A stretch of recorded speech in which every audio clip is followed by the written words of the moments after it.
काँग्रेसकडून निश्चितपणे उशीर झाला असं मी म्हणेन. 2014, 2019, 2024 या दरम्यान जर झाली असती तर बीजेपी देर आहे, दुरुस्त आहे, बदल आम्ही घडू अशी असताना ट्रम्प सातत्यानं जो करण्याचा जो विषय आहे तो काँग्रेसकडे मात्र भाजप कोणी पुढे येऊन बोलायला तयार नाही.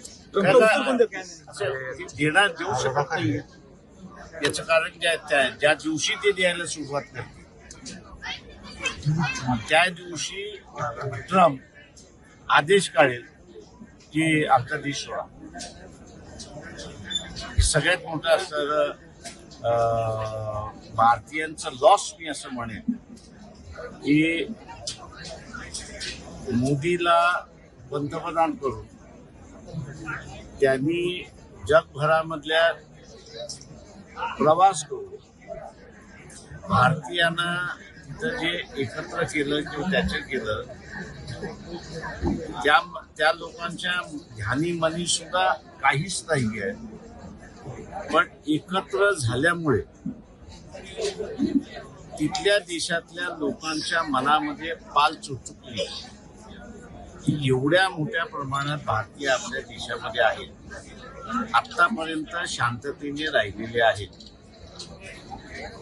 उद्या मोदीने ह्यांना इलेक्शन मध्ये उतरवलं तर आपलं सरकार आपल्या लोकांवरती आधारित राहणार नाही, तर जे निर्वासित म्हणून जे आहे त्या निर्वासितांचं सरकार होईल. या भीतीपोटी ट्रम्प ह्या सगळ्या गोष्टी करतोय आणि याच्यामध्ये जे बाहेर गेलेले आहेत संघाचे 60% संबंधित आहेत. आणि आता आपण बघत असाल की हे सगळे ओव्हरसीज इंडियन सिटीजन जे आहेत हे आता मोदीच्या विरोधात बोलायला लागलेले आहेत. माझं एवढंच म्हणणं आहे भारतीय मतदाराला की भारतीय माणूस हा शांतताप्रिय आहे. तो कुठल्याही सरकारमध्ये ढवळाढवळ करत नाही. त्याच्यावरती आज जी अनिश्चिततेची परिस्थिती जी आणली ती नरेंद्र मोदींनी आणलेली आहे.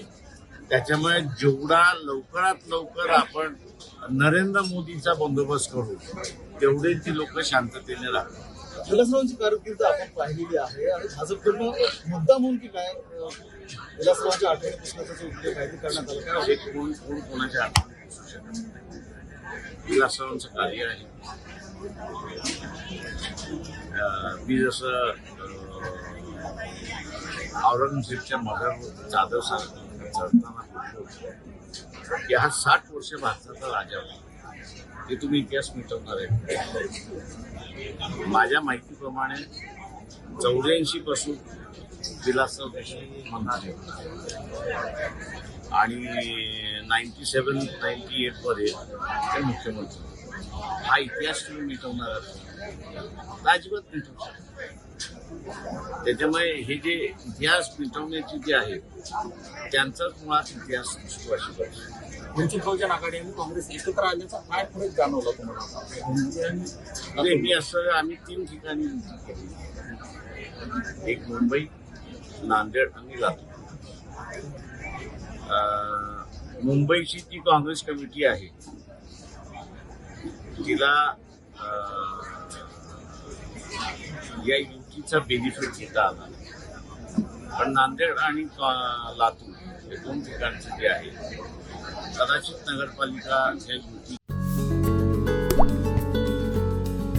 आता जोकासू एसटीपी या अत्याधुनिक जॅपनीज तंत्रज्ञानाने सुसज्ज, quick installation, energy efficient, noiseless blowers, low maintenance या आणि अशा वैशिष्ट्यांनी परिपूर्ण जोकासू एसटीपी तंत्रज्ञान प्रकल्प उभारणीपासून ते विक्री पश्चात समाधानकारक सेवा देणारी, भारताबरोबरच परदेशात देखील प्रकल्पांची यशस्वी उभारणी करणारी company Deccan water treatment private limited.